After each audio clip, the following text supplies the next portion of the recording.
بسم اللہ الرحمن الرحیم۔ علم الصرف میں رہنمائی کے حوالے سے کچھ معروضات پیش خدمت ہیں۔ صرف کی تعریف جو کی جاتی ہے، کہا جاتا ہے کہ یہ وہ علم ہے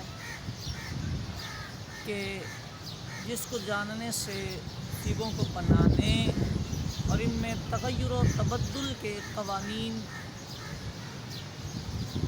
پتہ چلتے ہیں۔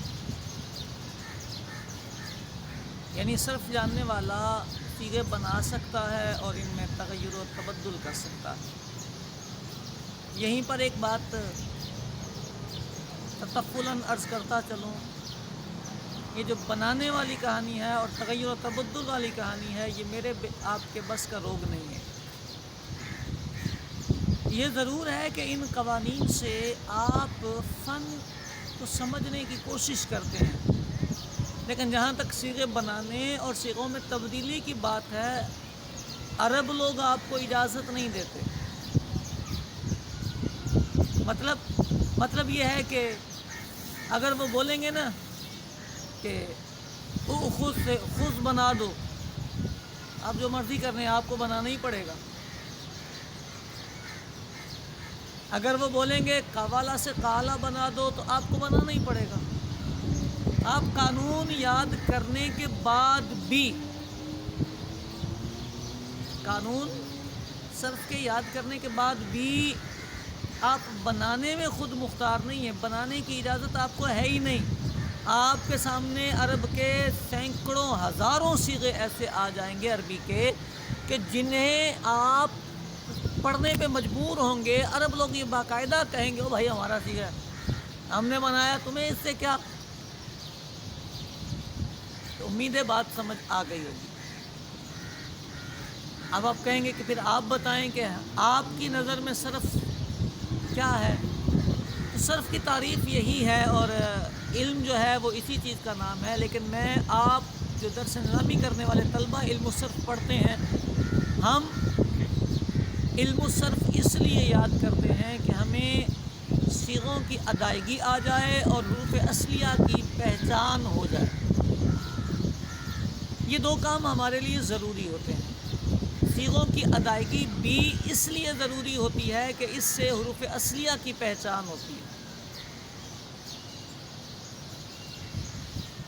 اگر صیغوں کا تلفظ درست نہیں ہوتا، آپ صیغہ درست مقام پہ پہچان نہیں پاتے، تو پھر آپ حروف اصلیہ میں پریشان ہو جاتے ہیں، اور اگر حروف اصلیہ آپ کو پریشان کریں گے تو پھر آپ ڈکشنری نہیں دیکھ پائیں گے اور آپ معنی نہیں نکال سکیں گے۔ یہ پرابلم آئے گی آپ کو۔ اس لیے صرف میں صیغے کا درست تلفظ، صیغوں کی پہچان، اس لیے کہ آپ ڈکشنری کے لیے حروف اصلیہ کا جو مادہ ہے کلمے کا، وہ آپ نکال سکیں۔ اب جتنی گفتگو میں نے کی، اس کے تناظر میں ہر طالب العلم جو ثانیہ ثالثہ میں بھی آ چکا ہے، وہ بھی یہ بات سمجھ سکتا ہے کہ صرف کوئی اتنا مشکل فن نہیں ہے، نہ تھکنے والا ہے نہ پکنے والا ہے، دلچسپ سا فن ہے۔ اس میں بنیادی طور پر جو گردانیں پڑھائی جاتی ہیں، ماضی کی گردانیں آتی ہیں، پھر مضارع کی، پھر نفی جحد بلم کی آتی ہے، پھر نفی تاکید بلند کی آتی ہے، پھر نون ثقیلہ خفیفہ کی گردانیں آتی ہیں، پھر امر کی آتی ہیں، پھر نہیں کی گردانیں آتی ہیں، اور یہاں تک فعل کی گردانیں یہ ختم کر دیتے ہیں۔ پھر آگے اسماء مشتقات شروع ہو جاتے ہیں۔ یہ جو چیزیں ہیں ساری، اگر کوئی طالب العلم ان کا استحضار رکھنا چاہے تو یہ کوئی مشکل چیز نہیں ہوتی۔ عام طور پہ چونکہ کتابیں لکھنے والے بہت کچھ اس میں بھرنے کی کوشش کرتے ہیں، موٹی کتاب کر دیتے ہیں، مبتدی طالب العلم پریشان ہو جاتا ہے کہ آدمی اس میں کیا یاد کریں کیا چھوڑیں۔ یہ جو بنانے کے طریقے ہوتے ہیں، ماضی ایسے بناتے ہیں، مضارع ایسے بناتے ہیں، اولیٰ کے طالب العلم کو اچھی طرح یاد کرنے چاہیے۔ ثانیہ میں بھی علم و صیغہ والے کو بنائیں یاد کرنی چاہیے۔ لیکن جب آپ ثانیہ سے اوپر آ جائیں تو پھر آپ کی یہ ضرورتیں نہیں بنتی کہ آپ بنانے کے طریقے یاد کرتے پھریں، پھر تو آپ کو بنانے کے طریقے تو خود سے آ جانے چاہیے. اور اگر نہ بھی آئیں، میں نے آج تک زندگی میں ماضی بنایا نہیں ہے، بلکہ کبھی کبھی تو ایسا ہوتا ہے بنانے کی کوشش کرتے ہیں، ڈکشنری کھول کے دیکھتے ہیں اس کا باب ہی الگ ہوتا ہے. یعنی ایک لفظ میرے سامنے آیا تو میں نے اس کو بنا کے ڈکشنری میں دیکھا کہ یار میں نے صحیح بنایا کہ نہیں، تو ڈکشنری والے بولا تم نے صحیح نہیں بنایا، تمہیں باب پہلے دیکھنا چاہیے تھا. ہم سے پوچھتے تو صحیح، ہم نے بنا کے رکھا ہوا ہے، وہ چیک کر کے اس کے مطابق تمہیں صیغہ پڑھنا چاہیے تھا. بنانے کی تو پھر بھی اجازت نہیں ملتی. تو کتنی گردانیں؟ ماضی معروف مجہول لے لیں، منفی مثبت لے لیں، پھر ماضی کی 6 کی 6 قسمیں لے لیں. 6 اقسام کو 4 سے ملٹیپلائی کریں تو 24 گردانیں. مضارع میں مثبت منفی لے لیں، معروف مجہول لے لیں، 4 گردانیں مضارع کی لے لیں، 24 اور 4 28. نفی دحق بلم معروف اور بلم مجہول لے لیں تو 30. نفی تاکید بلم معروف بلم مجہول لے لیں تو اللہ آپ پہ رحم کرے 32. فعل مضارع مؤکد بدون ثقیلہ لے لیں، معروف مجہول 34. خفیفہ لے لیں معروف مجہول تو 36. پھر امر لے لیں آپ تو معروف مجہول 38. اسی کا ثقیلہ خفیفہ معروف مجہول 4 42. نہیں میں بھی 6 گردانیں، 2 سادی معروف مجہول کی اور 2 ثقیلہ میں معروف مجہول کی اور 2 خفیفہ میں معروف مجہول کی. تو یوں 42 اور 6 48. یہ 48 ہی گردانیں ہوتی ہیں، اس کے باہر صرف والے نہیں جاتے.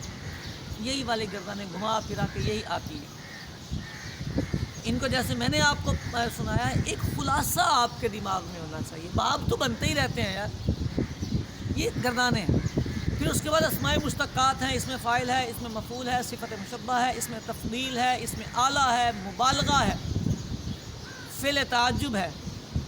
یہ چند تو ان کے صیغے ہیں، یہ یاد کر لیجیے گا تو صرف کور ہو جاتی ہے. یہ ایک صرف کا ایک سائڈ کے جو ہمیں یاد کرنے کی چیزیں ہیں. اس کے بعد اگلا کام کیا ہوتا ہے؟ اگلا کام یہ جو 48 گردانیں میں نے آپ کو سنائی ہیں، یہ 48 گردانیں آپ صحیح سے صرف یاد کر جائیں، کفایت کرے گا. آپ معللات خود بخود آپ کے صحیح پر چڑھنے چاہیے. وہ بھی انشاءاللہ کبھی گفتگو کا موقع ملا تو عرض کریں گے کہ معللات صحیح پر کیسے چڑھتے ہیں، معلل صیغے صحیح کے مطابق کیسے پہچانے جاتے ہیں. تو یہ گردانے کرنے کے بعد اب اگلا کام یہ ہوتا ہے کہ آپ کو ہفت اقسام تھوڑے سے یاد ہوں. صحیح کی گردانے آپ پڑھا کے آئے ہیں سٹارٹنگ میں. محموز کے کتنے باب آتے ہیں، مضاف کے کتنے باب آتے ہیں، اچھا اللہ پہ رحم کرے، اجوف مثال کے کتنے آتے ہیں، اجوف کے کتنے آتے ہیں، ناقص کے کتنے باب آتے ہیں. یہ بھی آپ کی جو مبتدی کتاب ہے، پہلی کتاب، اس میں ذکر کر دیا جاتا ہے. یہاں تک آپ کی مجردات نکلتے ہیں. اچھا مجردات میں ایک بات انتہائی قابل توجہ ہے، وہ یہ ہے کہ مجردات کے باب سمائی ہیں، قیاسی نہیں. یعنی آپ کو بنانے کا طریقہ تو بتایا کہ ماضی جو ہے تینوں حرفوں پہ فتح لگا دیں یا درمیان میں مکسور العین کر دیں یا مضموم العین کر دیں. اسی طرح مضارع میں بھی ایسا ہوگا تو وہ باب بنتے جائیں گے. ضرب یضرب فتح یفتح نصر ینصر کرم یکرم حسب یحسب سمع یسمع. یہ 6 باب تو آپ پڑھ لیں گے، لیکن کوئی لفظ کس باب سے ہے یہ مجھے بھی نہیں پتہ چلتا، آپ کو بھی نہیں چلے گا، اور اس میں پریشان بھی نہیں ہونا ہوتا. عام طور پہ طلبہ اس مقام پہ احساس کمتری میں مبتلا ہو جاتے ہیں.